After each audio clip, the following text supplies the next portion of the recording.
Olá, bem-vindos de volta ao canal CIA aqui no YouTube. Eu sou Ana Carolina, psicóloga, e hoje vim responder uma pergunta constante. Quem é o mediador escolar? Desde janeiro de 2016, com a Lei Brasileira de Inclusão, o mediador escolar ganhou mais vulto. Ele sempre foi falado, depois da Lei Berenice Piana, que falava sobre o mediador para os casos de autismo. Então ele já era uma pessoa vista, nas escolas, procurada pelas famílias, mas ele ganhou mais importância, digamos assim, a partir da Lei Brasileira de Inclusão, que mesmo sendo algum respaldo, ainda deixa muitas brechas que deixam os profissionais da mediação um pouco confusos, as escolas também, as famílias mais ainda. O nosso foco hoje aqui não é falar necessariamente dessa lei, mas falar então quem é esse mediador, quem pode ser mediador, como que é feito essa tramitação, quem contrata, qual a capacitação que esse profissional tem que ter. Então, tentar tirar algumas dúvidas dessas básicas que sempre chegam pra gente. De antemão, a gente já pode adiantar que essa profissão mediador escolar não existe, Ela não é regulamentada por lei, apesar da gente sempre usar esse termo para se tratar desses profissionais, que trabalham dessa forma, como a gente vai falar um pouquinho aqui, nas escolas. Então, não é uma profissão regulamentada por lei. Na Lei Brasileira de Inclusão, que é onde citam esse profissional, ele tem um outro nome, que é atendente de apoio escolar. E o atendente de apoio escolar, segundo lá a LBI, ele passa a juntar algumas funções que vão do que a gente já conhecia do tal mediador escolar e também de um tal de cuidador, Então, segundo a lei, o atendente de apoio escolar, ele tem como função atuar nessa questão pedagógica, de mediar a aprendizagem, mas também cuidados como higiene e alimentação. Enfim, acabou acumulando aí uma função.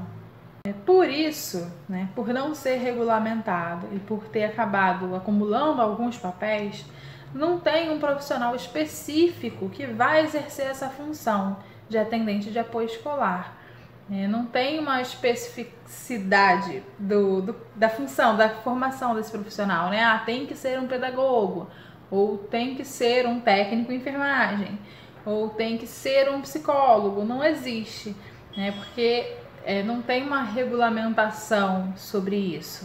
E também, então, não tem uma obrigatoriedade de cursos, Não quer dizer que você, que já tenha feito milhares de cursos de mediação escolar, vai ter mais chances do que uma pessoa inexperiente que não estudou o assunto. É lógico que para o seu desempenho profissional é sempre melhor você se capacitar, Seja numa graduação, seja com esses cursos de especialização, enfim, de aperfeiçoamento, para a sua atuação profissional. Mas para quem vai lá divulgar uma vaga, analisar currículo, isso pode não fazer parte dos critérios, Não tem essa obrigatoriedade. E a partir dessa lei, também ficou claro que quem deve arcar com os custos desse profissional, para a escola, é a própria escola, Antigamente, muitos pais, familiares, pagavam os mediadores dos seus filhos, Eles que corriam atrás do profissional, eles que faziam a seleção e eles que pagavam, e acabava sendo uma questão, um vínculo não empregatício, uma ocupação informal, digamos assim, sem carteira assinada, sem os benefícios garantidos. A partir dessa lei, o atendente de apoio escolar, então, ele passa a ser obrigatoriedade da escola de arcar com esse custo e de assinar carteira e garantir todos os benefícios trabalhistas.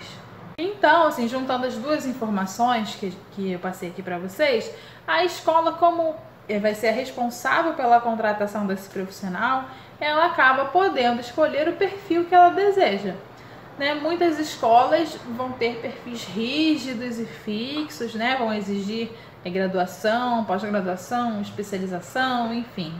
E outras, às vezes por uma questão de economia, às vezes por uma questão de desconhecimento mesmo do papel, acabam optando pela mão de obra mais barata, né? Então não vão necessariamente exigir alguém com formação.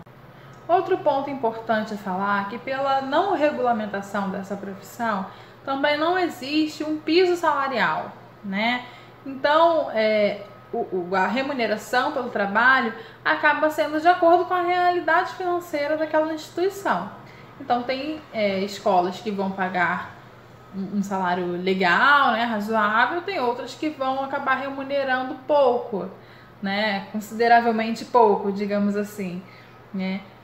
Muitas vezes também por não conhecer o que é o trabalho, então não tem essa valorização na forma de salário, né? Mas também porque não tem uma classe, né, um sindicato, um grupo que vá lutar pelos direitos desses trabalhadores devido à profissão não ser regulamentada. Uma outra coisa que perguntam muito também é sobre a quantidade de alunos, né, que vão ser mediados. O que se tem é um mediador para um aluno, 1 para 1, né? Muitas vezes acabam contratando um mediador para a turma. Então, se tiverem 3 alunos incluídos, né, vai ser um mediador para esses 3 alunos. Ou então acabam achando assim, vou juntar aqui um mediador para 2 autistas, né? Tudo autismo, um mediador só tá bom. Mas a gente tem que levar em consideração que cada indivíduo é único. Então, é óbvio que é muito difícil de um mediador dar conta, por exemplo, de um autista, um surdo e um deficiente visual, né? Enfim, a atuação dele vai ter que ser muito mais ampla, né? Muito mais abrangente. Mas um mediador só também para 2 autistas também é muito ampla essa atuação, porque um autista é muito diferente de outro autista, sempre, né? Antes de serem autistas, eles são crianças que por si só já têm a sua individualidade. E dentro do autismo, os sinais, os sintomas, eles aparecem de forma única também em cada paciente. Bom, toda vez que a gente fala nesse assunto, surgem mais e mais dúvidas. Então, eu vou encerrar por aqui.